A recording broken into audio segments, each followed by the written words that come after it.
Yeah, man, what a fucking great show. I'm just gonna start off by saying I loved it.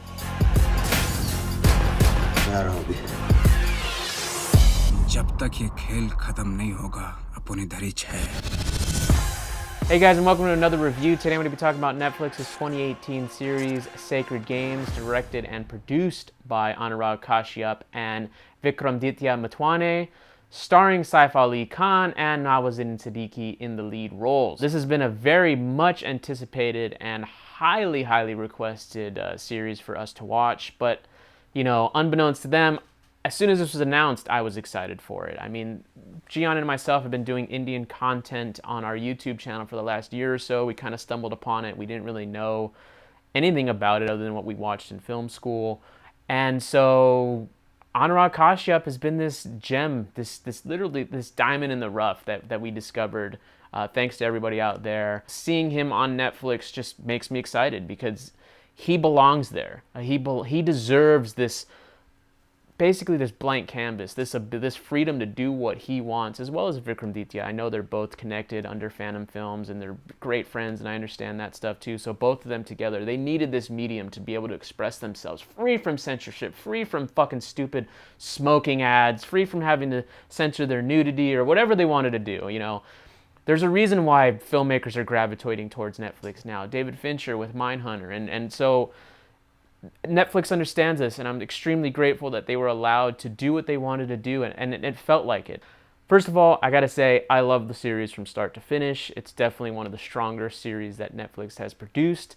And to be honest, it lets people know that India is a force to be reckoned with, especially when you have Kashyap and Motwane, at the helm, because they're truly powerhouses of Indian cinema. I didn't even know he existed until this year, and so I'm extremely grateful to know who he is, to know who Siddiqui is, to know who all these players are, and then finally have it all culminate in an 8-hour epic series. So for that, that's awesome.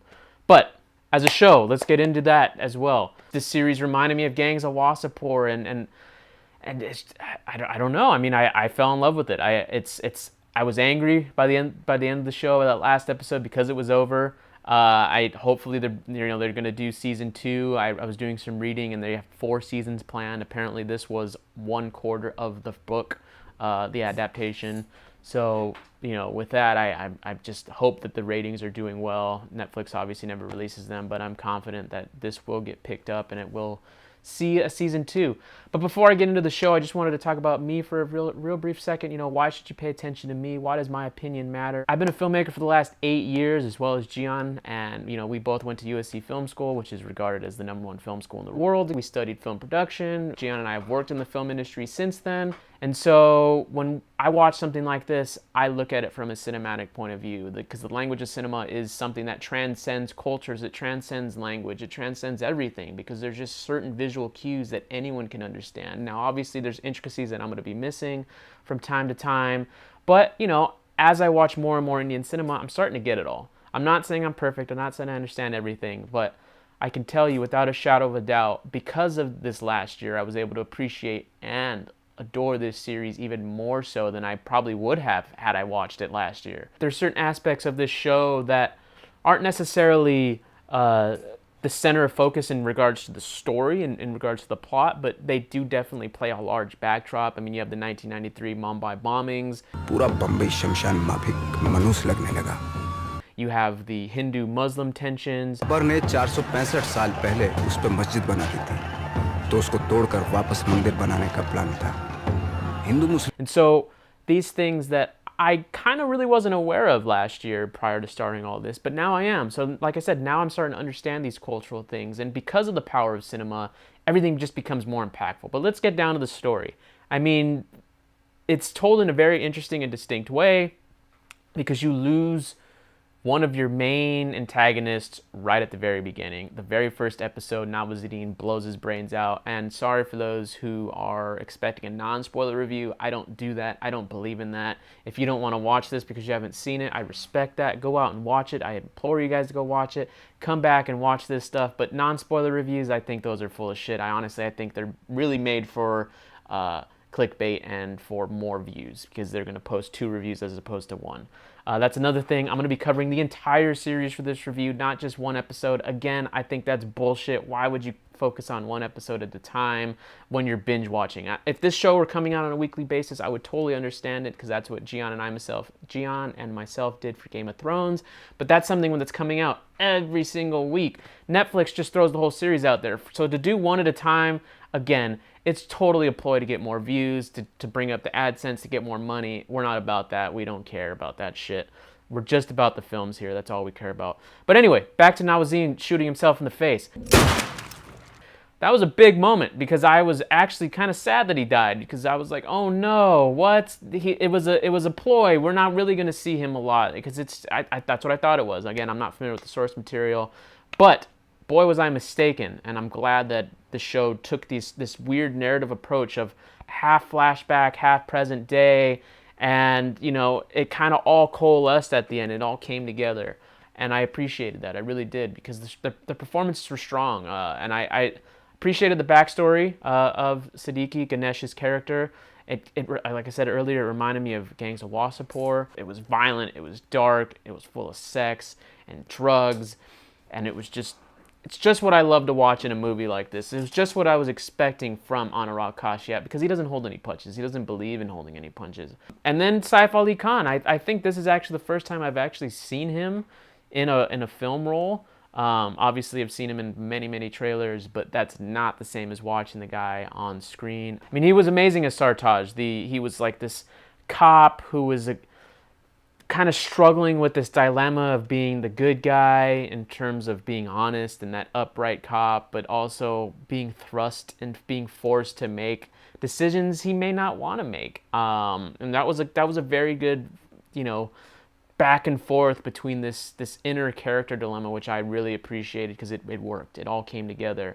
On a side note, how the producers could ever replace Saif Ali Khan with Salman Khan for race blows my mind. I mean, Saif must have read the script and said, no, I'm not doing this. I don't care how much money you're paying me. And if that's the case, hats off to you, Saif, because you dodged a bullet. I don't know. He just carries with him this weight on his shoulders. Like, you could feel the pressure of his job. Just on every waking moment that he's on screen, like it's back and forth between, do I want to be this type of cop? Do I want to be this bad cop that my superiors are? Or do I want to be the good guy? And if I'm the good guy, I'm going to be basically relegated to gun cleaning or whatever. Something like that gets mentioned, that he was going to get pushed down as an office job. But the relationships were also good with Saif and his friend. His arc was great. I mean, he was the one who really wasn't doing his job, and then when he finally does do his job, he gets killed, which was sad. I mean, that was one of the most heartbreaking moments of the whole show, when Saif's friend dies and his wife is there, and why don't you call him? Why don't you call him? He always answers the phone for you, you know.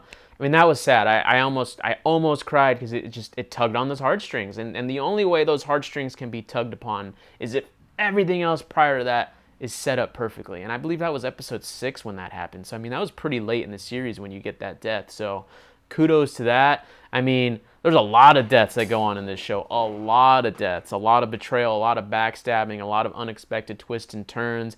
I mean, the main cop that's played by Radhika, who gets killed in episode 7, and she also plays this character who's kind of struggling between being accepted by her own people, as well as basically, is it even worth it for myself to put forth this effort? I mean, at one point she wants to quit.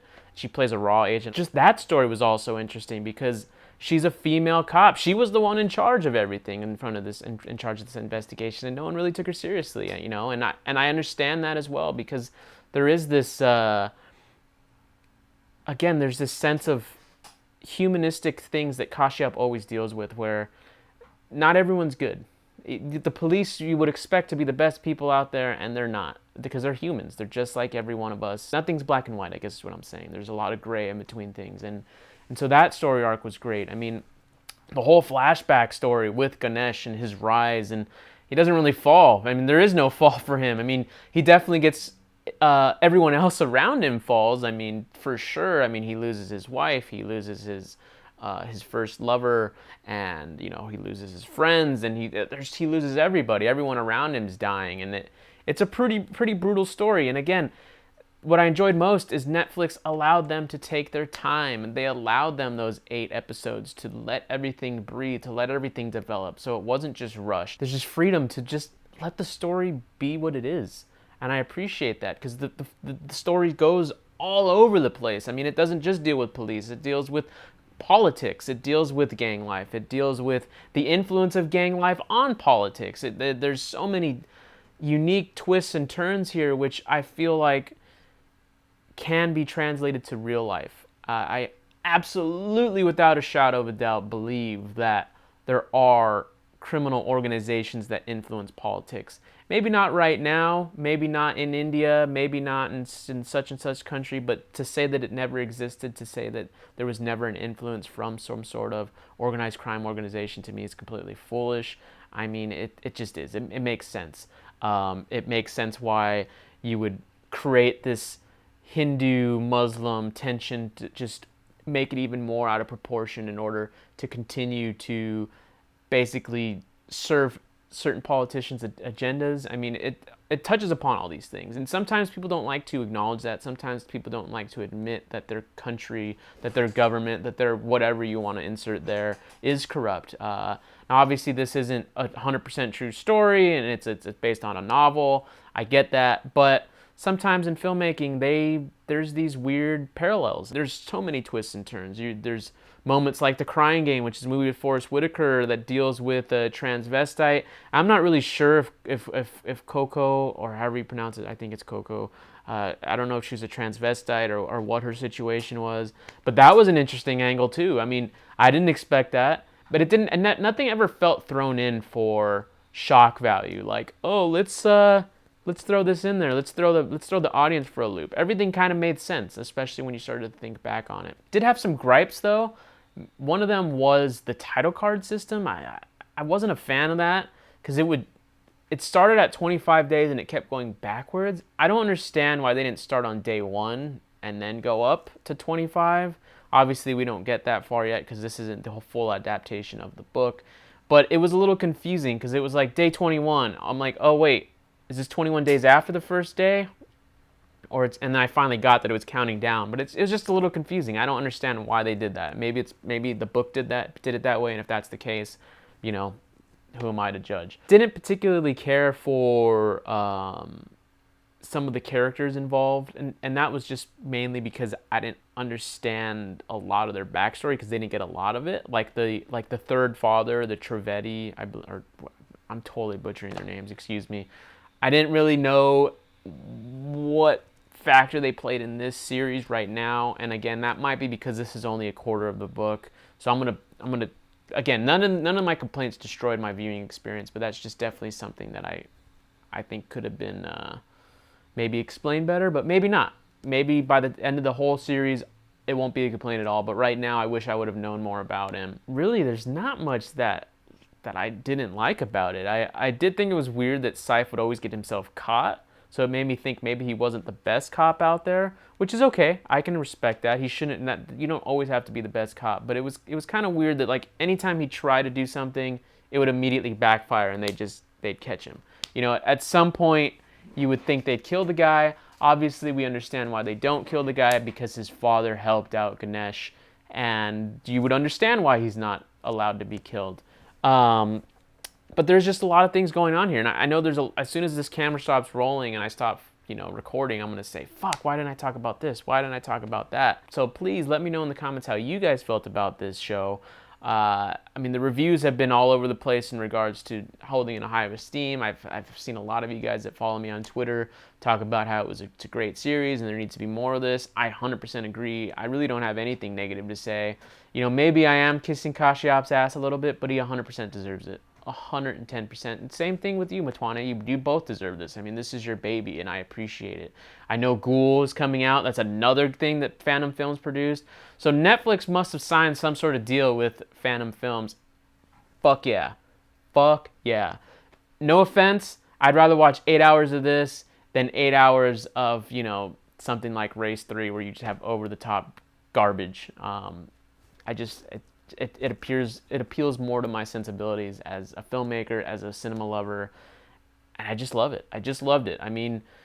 There was, I could just keep talking about the things I enjoyed about it, but I don't know how much you guys actually want to hear me just ramble. So I'll just do a lightning round, the things I love the most about it.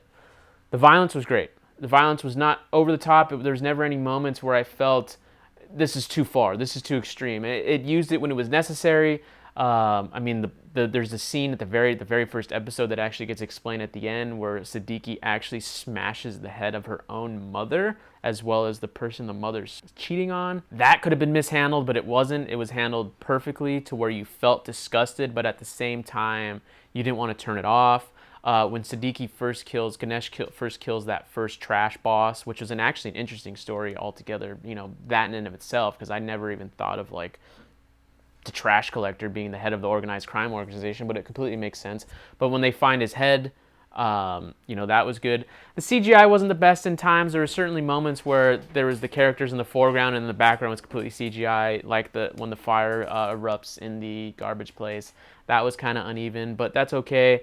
All the women were strong. I felt like there was no characters that felt like they were damsels in distress, which I appreciate. All the women seem to be making their own conscious decisions, whether it's the actress who hits herself in the head with the weight and implants the cocaine on her boyfriend.